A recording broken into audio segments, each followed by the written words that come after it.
What happens now?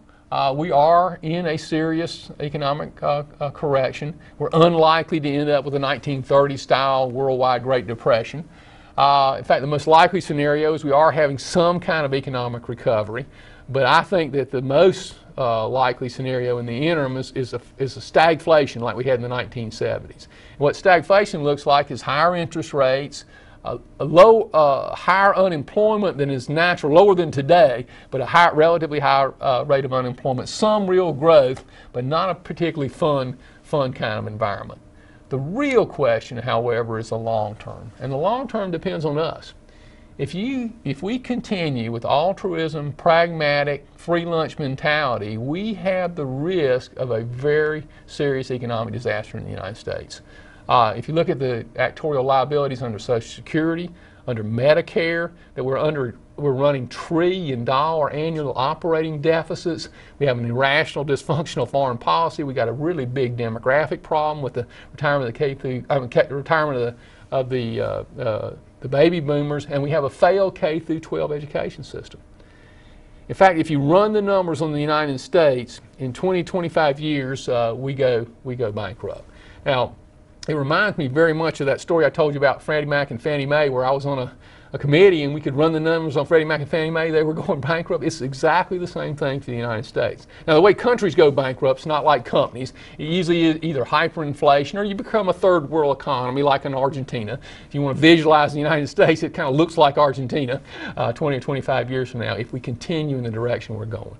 And interestingly enough, the solution is exactly opposite from where we're going.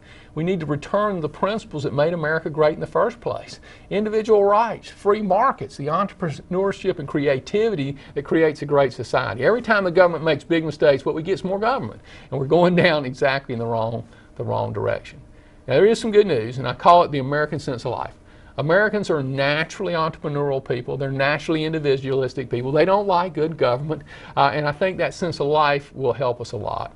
One thing that all of us can do is live principled lives, and to the degree that we're in leadership positions, be principled leaders. Because one of the reasons we've had some of the problems has been failures of leadership and failures of individuals to act in a principled manner. At BB&T, we have 10 core values, and underlying these values are what I believe are the 3 great virtues. And these virtues are relevant for individuals, for companies, and for countries, for societies as a whole. And those 3 great virtues are purpose, reason, and self-esteem. Purpose, reason, and self-esteem. As human beings, we are purpose-directed entities. We have to know where we're going in order to get there. Organizations, businesses, universities, civic organizations are simply groups of human beings. For organizations to be successful, the people in those organizations have to vest in the purpose of that organization.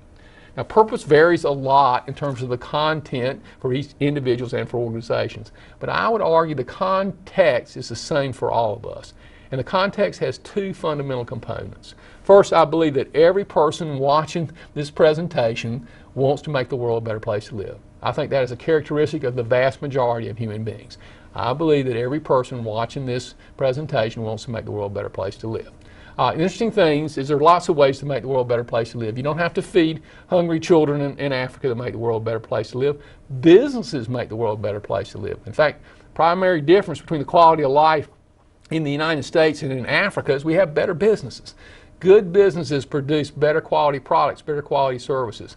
When people that lead businesses forget they're in the business to make the world a better place to live, bad things will happen to their business.